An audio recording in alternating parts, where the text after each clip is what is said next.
Welcome to the very first episode of the SinSters podcast. This is Betty Tucker. I am joined, as always, with Noodles and Talia, and we've got a few great stories for you guys today. Some are a little scary, some are really funny, and one is kind of intriguing. So before we get started, I just want to introduce myself. If you're not part of the Discord community, the House of Spades, I am Betty Tucker. I am the fearless leader of the House of Spades, which is a Discord community that follows ARGs and gaming and creepy fun stuff.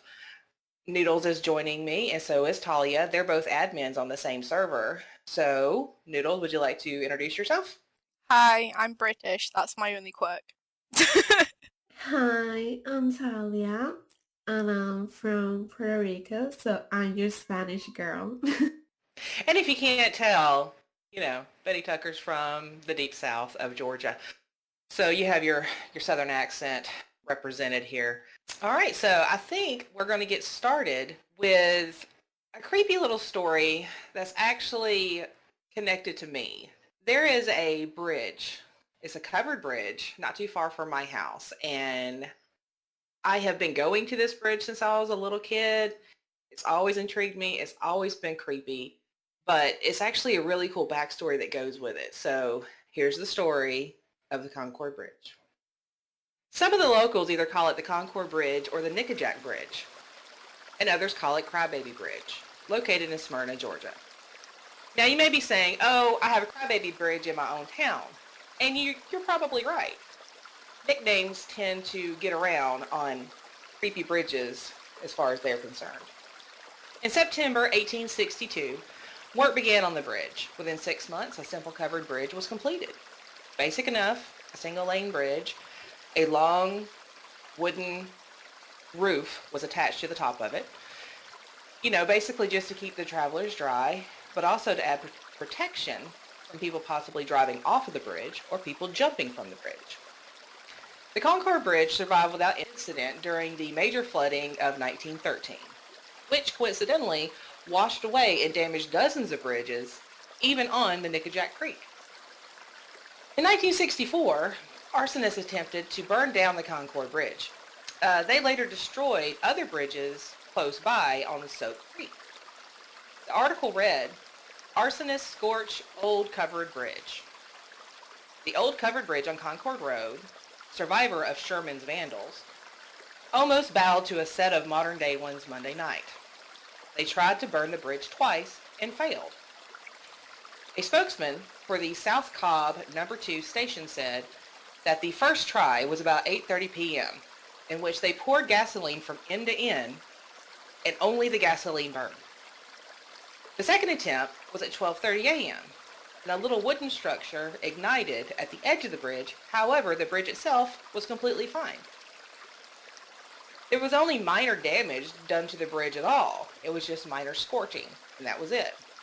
According to Cliff White, the deputy county commissioner at the time, the bridge was built in 1862, underwent extensive repair last year. Steel beams were put under the bridge, and a new wooden floor was added. The Concord Bridge and Soap Creek Bridge are the only two covered bridges left in the county. Soap Creek Bridge, however, burned within 2 months of the attempt on the Concord Bridge. In 1973, county repairs replaced the aging roof. In November 1980, the Concord Bridge was added to the National Historic Registry. December 1997, the east-west connector was completed, a bypass, relieving most of the increasing traffic that went through the bridge into the historic district of Smyrna. However, that does not slow the traffic for commuters wanting to drive through the bridge, and as a result, the bridge can barely go a month without being hit by passing cars. There's this metal beam about 10 to 20 feet before you hit the bridge on either side, and cars, large trucks, etc., will hit that before, it's like basically if you can hit this beam, you're going to hit the bridge. And so they can barely go a month without vehicles striking the bridge. The way the bridge garnered its nickname as Crybaby Bridge came from a rather dark side. The pleasant-looking bridge over Nickajack Creek is anything but, according to those who have traveled it. During the 1800s, several children came to their demise near the landmark. In one horrific event, a 3-year-old son of a miller was playing in the nearby mill. To his horror, he later found his son, stripped of clothing, bleeding, gashed, and lifeless, wedged among the machinery, a short distance upstream from the bridge. Over the years, several children have drowned below the bridge in the seemingly playful waters. Legend has it that if you park on the bridge at midnight, turn off your headlights, and leave a Snickers bar on the roof of your car and slowly drive through the bridge, scurrying feet will be heard, and the Snickers bar will be gone by the time you exit the other side. Others say, again, that at midnight, if you turn off your lights and drive through the bridge, a teenage boy in a Letterman's jacket will appear and ask you for a ride. If you let him in, he will quietly ride with you to the other side and then vanish. Now, I say that this bridge was, really close to my house, and it is, and it's really a beautiful bridge. It's surrounded by beautiful scenery, and they have the nice water up underneath it. But anyone who is listening to this who thinks, hey, I'm just going to go and do that over there at that bridge because it's easy to find, I can only guard you against absolutely do not drive through that bridge at night without your headlights on. Because, like I said, it is a single lane bridge, and you cannot see cars from the other side, meaning that if you do, you may possibly run right into someone. So what do you guys think? It sounds kind of creepy, right? Like, how come it didn't burn? I got a question. Go ahead. Whatever the heck is haunting that bridge, why is it Mr. T? That's what I'm wondering also. Why a Snickers bar? Why not? I guess kids like candy? I don't know. Well, that's so weirdly specific. It really is. It could be like, hey, if you leave like some candy on your car, like some sweets, no, get you your Snickers. I mean, it's fucking creepy. It's creepy the fact there's tried to burn it didn't fucking burn, and then there's freaking kids, and then the guy wedged in the ugh. I know, it's very interesting. It's like it was built in a relatively short amount of time, and it's lasted this long. And they've done rehabilitation work on it a couple times, but it's still a wooden structure. But it has metal beams up underneath it as support, but it's still a wooden structure. And you would think if you pour gasoline all over dry wood, it's going to light up, and it didn't. And then if you set a structure outside of it on fire, trying to set it on fire, you would think it's going to go up, and it didn't. And that one burned, or that one didn't burn, but the one up the stream did. And then this bridge was the only thing to survive in the county from the massive flooding. What is it about this bridge? Maybe it's protected by something. I was just gonna say, it just doesn't wanna go. It's like, I'm here to stay. Exactly. It's just here to stay, and it's not going to go anywhere. Because, I mean, even, the article had mentioned, it survived Sherman's vandals, which a lot of people down here refer to the Sherman as, the War of Northern Aggression. They burned everything. Houses, churches, businesses, everything. And, of course, you would think they would burn a bridge because that would impede people going back and forth. But for some reason, it still stands. My only takeaway from this is let's play devil's advocate for a second and be like, okay, there's nothing paranormal whatsoever about this bridge. It's just a bunch of weird coincidences. Maybe the wood wasn't entirely dry. Maybe it was a bit damp in the core and just the edges burned a little, or maybe maybe people just think that it's a good idea to drive across a single lane bridge with no headlights because the Darwin effect. But then you come to stripped of clothing, bleeding, gashed and lifeless, wedged among the machinery. A 3-year-old. What? Exactly. How does he get in there? Surely that sort of stuff should be locked off from the public. And I mean, if they were talking about a miller, I can assume it was way back, because people used, the water a lot of the times as like a water wheel, like a paddle wheel to turn machinery. So I can only assume that it was a long time ago, so there probably wasn't the safeguards that there are now. But why would a 3-year-old, first of all, why would a 3-year-old be left alone in a machine house? But then of all the places for the kid to wind up, his body wound up near the bridge. And then you have the tons of children who have drowned below the bridge. And like the water itself is not that deep. I mean, they call it a creek, so it's not like this massive raging river. And during certain parts of the year, yes, it does get higher and it gets a little stronger, but the water itself is not what I would consider extremely dangerous. I mean, I've been in it and it seems safe enough, like safe enough that you could probably allow your kids to swim in it. But so there's something about that bridge. Whatever that bridge is, like I would never want to be like close to it, like at all. And I wouldn't even let my kids like, be around there either. It's just too sketchy, too scary, and I wouldn't like risk it at all. Exactly. And talking about the area itself, we'll get into this in a later episode, but I have some other stories about things that have happened around that bridge. But from here, we're going to lead into a story that Noodles has brought us from the UK. Well, basically, there's not really that much you can find. Like, I want to go into Leasowe Castle. Basically, I want to go into Leasowe Castle. It's like a, spooky castle near where I live. Like, I've had family get married there. I've had friends go there. You stay the night. They've got, they do weddings and stuff like that. It's like a popular kind of tourist attraction for the area. So, I live relatively close to it. Not extremely close, but, relatively, because I'm in the northwest. And, I've been there before for weddings and such. And the wedding I went to was, an evening wedding. The only thing you can find, really, about Leasowe Castle is, the stuff about the previous owners, about how one of them passed away and stuff like that.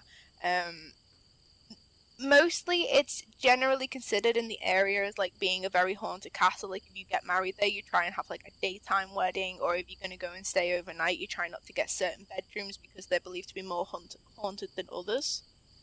The article I found is from the Liverpool Echo, and it says, "The haunting of Leasowe Castle isn't unusual considering the hotel's 400-year-long history. The most common reported paranormal activity is the sound of someone crying in the rooms of the castle. It is said that the crying is believed to come from a man who was imprisoned in one of the rooms and passed away. There's also a ghostly horse has been seen running along the waterfront just outside the castle. And many guests have reported seeing a pale-faced woman in white standing in the corner of their room at night smiling and sometimes humming a tune, according to one gentleman named Tom Sleman. So that's pretty much all you can pull up. There's a website that goes into great big detail on it, but mostly, like I said, it's just going over the previous owners of the castle and stuff. It's more my personal experience when I was there that makes me think, I think either they set it up for a tourist attraction kind of thing where it is, oh, we've got a bit of a history of being haunted, let's put some spooky shit going on so people can come in and tell their friends and other people to visit for it, or it's legitimately haunted. And my experience, I'm probably going to go into this now. My experience was, I was there for a wedding. It was really late at night. It was past midnight, and I went into the bathrooms with my aunt. And my aunt was saying to my other aunt, who was also in the bathroom, about the wedding and how things seemed to be going off without a hitch.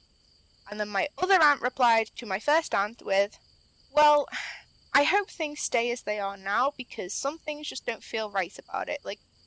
My aunt's one of those people, she's dead straightforward. She'll tell you, if you're getting married, are you sure you want to do this? She's that kind of person. And the first aunt again replied with, "Oh, well, I mean, it's their life, they can live it, there's no mistakes to be made." And next thing, all we heard was just, someone shout "no" from, one of the stalls. A woman's voice, "no." And the mirror in the bathroom started shaking and wobbling. Really freaking hard, like an earthquake almost, but the ground was solid. There was no other movement. It was just the mirror shaking like mad. And next thing, the mirror cracked into a million pieces. It didn't fall, it didn't shatter, it just cracked like a spider web right across it. And we opened the other stalls and checked, there was no one else in the bathroom. So my aunts were just like, come on, let's go back to the dance floor. And we like glossed over it.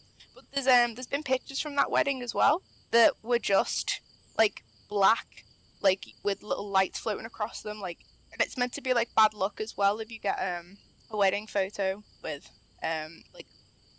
turn out black when you take pictures of the bride and groom together. And I'm gonna be honest, like, the marriage in question did not pan out, and it's like, there's something was up. What's happening here? It's freaking me out. So yeah, that's my experience there. So you guys, tell me what you think. Yeah, that's gonna be a no for me, dog. I don't think that I would die. I'd be like, no, fuck this shit, I'm out. The crying woman is so sad. It is so sad because you would think that someone dies and in the afterlife that It's a crying maybe man. they would. Oh, it's a crying Yeah, man? it's a crying man, and there's a smiling woman. So there's a man crying, Oh. and a woman who smiles and watches you. Maybe the woman is the one who makes him cry? Possibly. I don't know. And she It's seemed just kind of sad 'cause pissy about a wedding. you would think that people would be, I would hope that people are happier once they reach the other side. What do you think, Nat? Honestly, when Noodle says there's been sightings of like a horse, the only thing I could think of was like if I was there, as everyone, a lot of people know, like if I was there, I would be like, oh my god, a horsey, and then it disappeared before my eyes. Oh shit, it was a ghost. I'd be like, oh no, where did it go? Love you, Nat. You're the type of person that would chase it off into the field and get lost. I love you. Yeah, pretty much. I love animals so much. I would be like, come back. Yeah, there's some theories around who the ghosts are, like previous owners, and there's the fella who apparently passed away in the castle by getting locked in one of the rooms. But like it's a 400-year-old castle. It's bound to get stories of being haunted. Like I'm a little bit skeptical with haunting things, especially like mostly because like my experience with those sort of things is, oh, this place is haunted, and then I go myself, and then I catch like someone behind a freaking curtain or something making sounds. I like Wizard of Oz, pull it back. But like it just, I don't know, like when you feel like the air feels funny. Yeah. Almost like electric. Yeah, like it was staticky, like it didn't feel right, and that's the only part of it that I'm a bit like, maybe there's something to this, or maybe they had one of those weird orb things you put your fingers on and it touches you with the electricity. I can't think what they're called. I mean, once the mirror broke, I'd be like, yeah, I'm good. I need to go. Yeah, they replaced the mirror and everything. We were told afterwards. Like like when we told them, because we had to tell the staff. Like my aunt, like has said since, she told the staff that the mirror was broken. They went, "Oh, for fuck's sake, not again." So apparently it wasn't the first time. What is that? Yeah. That is not comforting at all. Nope. Like, no, thank Nope. you. Like, oh yeah, for fuck's sake, not again. It's like, wait a minute. Wait. Bye. Chotomate. Just one moment, hang on. And I need you to explain this to me. But yeah, so sightings, and it's apparently not the first time weird stuff's happened there. And like one of the other stories that I heard from like a friend is like they had family members staying in one of the higher rooms in the castle. Like it's not a big castle. There's like maybe 3 floors, like, and then there's like a tower at the back, but like there's one of the tower rooms you can't stay in. And like from what I was told, like they could hear crying in the next room over. Like that crying sound has been heard by someone that I know, and I don't believe them particularly to be liars. So, or to embellish the truth kind of people. And that crying was heard in the next room, and they were like, hey, when they got to the desk, like to check out the next morning, they were like, hey, someone was really upset in the next room, you might want to check with them, the room number was this, and they were like, oh yeah, there was no one in that room. Just matter of fact about it. No, that's fine. Yeah, you're the only people who were staying in that tower last night. No, no. Exactly. No. You let us stay up there alone with the damn ghosts. No. I want my money back. Why are you doing this to me? Oh jeez, but yeah, so that's Leasowe Castle. It's a freaky deaky little place, but it's an interesting place to go. Like some of the armor and stuff they've got there, it's quite pretty. It's a nice place. I'm sure it's very interesting to go to, and the history is probably great, but I'm not going to be there after dark. Oh jeez. Okay, so do we want to move on to next portion? Yeah, we can go ahead and move into the next portion. Okay, guys, there's something we got to talk about that I'm not sure if everybody is aware of, but you probably will be in the coming weeks. There's approximately 500,000 people who have signed on with a pledge to storm Area 51 so that they could, quote, see them aliens. I love how that was actually quoted in the news article, by the way. This is from CNN. Stretch those quads and prep that tinfoil hat. Over 300,000 people, which now has grown to 775,000 people, have signed on to a Facebook event pledging to raid Area 51 in Nevada in a quest to see them aliens. The event, titled Storm Area 51, They Can't Stop All of Us, is inviting users from around the world to join in a, also quoted, Naruto run, a Japanese manga-style running style, featuring arms outstretched backwards and heads forwards into the area. Which, by the way, I'm going to add, just seeing a bunch of millennials who don't have a whole bunch of money running headfirst into Area 51 is going to be amazing if it happens.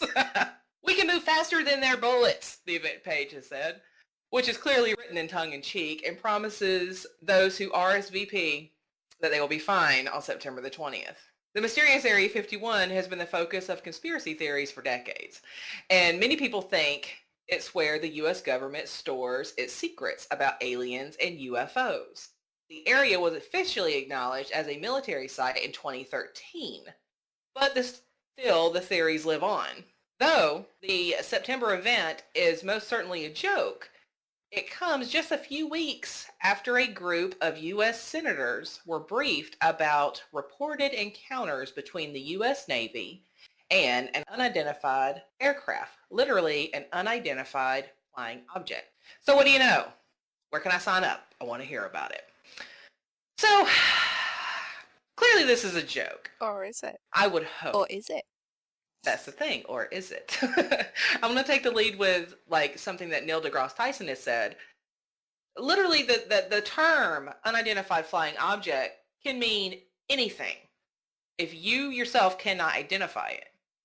So say there's a new type of plane up in the air and you see it, you don't know what it is, it's an unidentified flying object. So that's a very loose term when it comes to, space aliens and sci-fi stuff.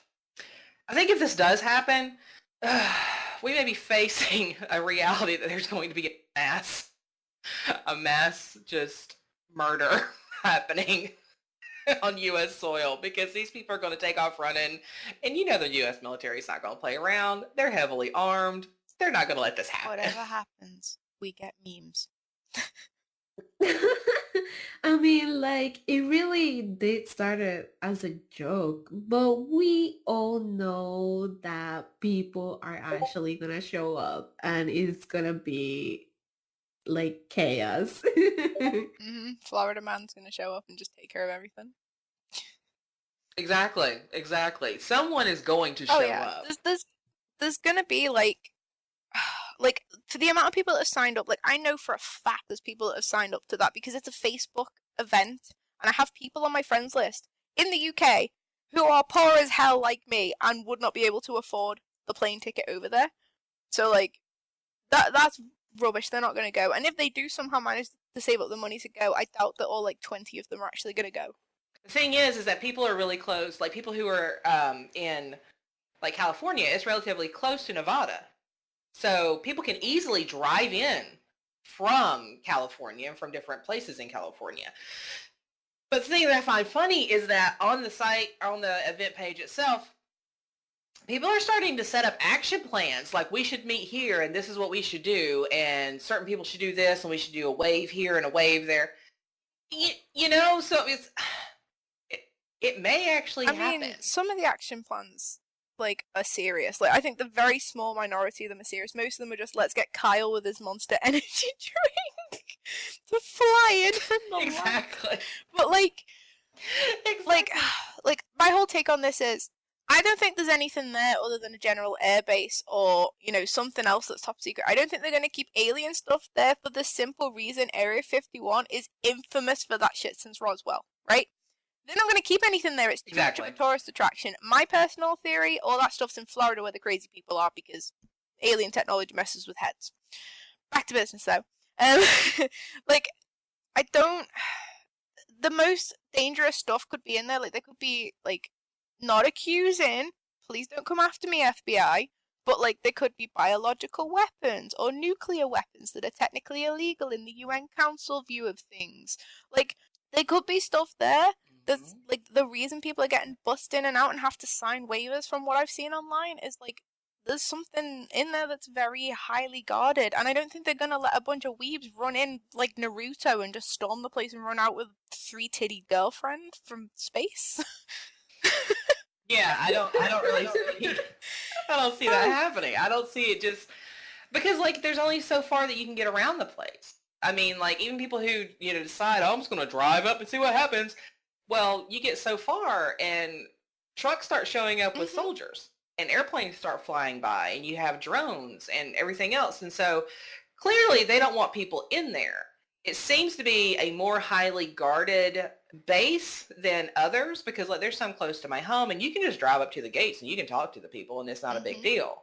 But this one seems to have a really wide perimeter. And what's interesting too, for those of you who, run in the alien circles, I guess, and the extraterrestrial circles, Bob Lazar is posting a lot within this event he page is in the discussion. I mean, he's all over it. And, he spoke with Joe Rogan. He's been on his show more than once. And this is a guy who's been in these circles for a really long time. And he is very active within this page. So that kind of makes me wonder, maybe it is real. Maybe they're really doing this. Maybe. Yeah, maybe. Who knows? It's just all so weird, but at the same time, Noodle says, it's too much of a tourist, already a tourist attraction. So it's could they really be hiding something that big over there? I guess there's the whole mentality of my mom always says if you want to hide something, hide it in plain sight.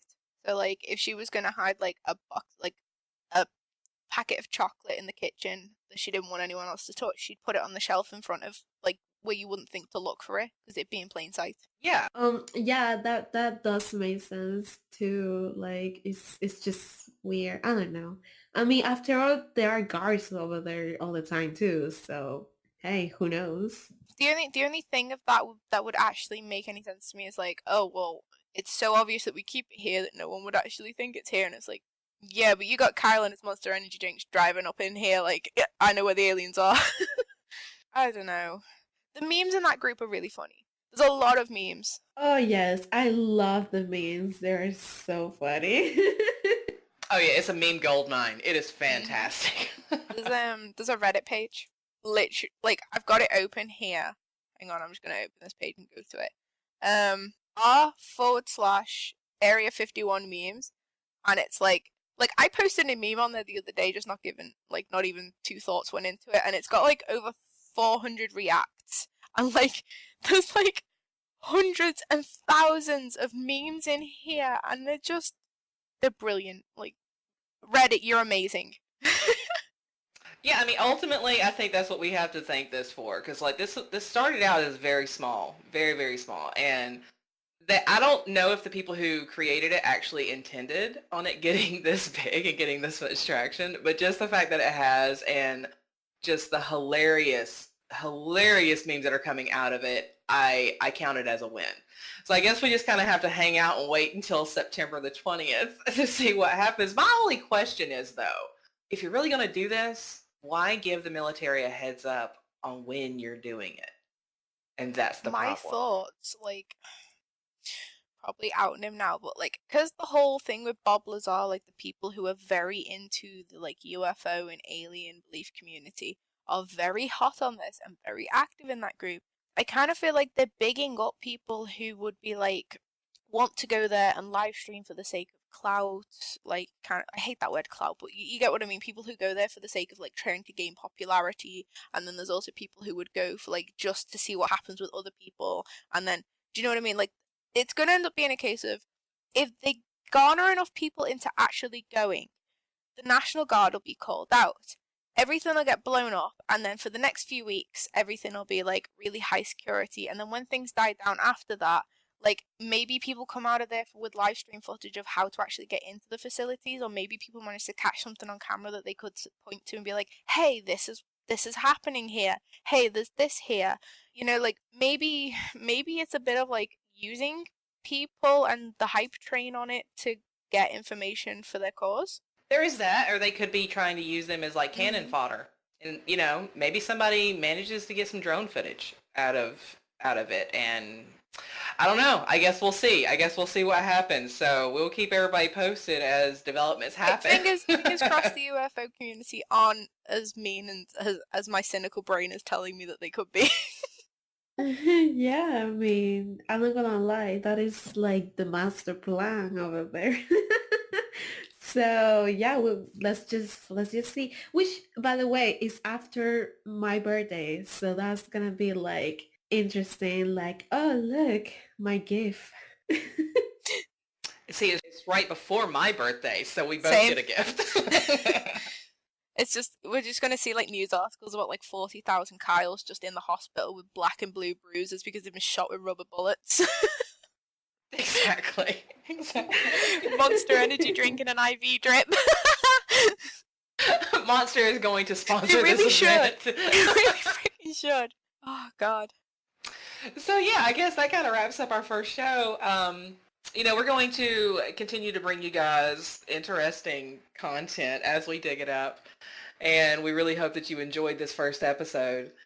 So yeah, this has been Betty Tucker and Noodles and Talia. Oh yeah, and Kevin. Kevin, do you have anything you need to add? I'm just disappointed. Great, Kevin. Okay, thanks guys. We'll see you later. Bye. Bye. Bye.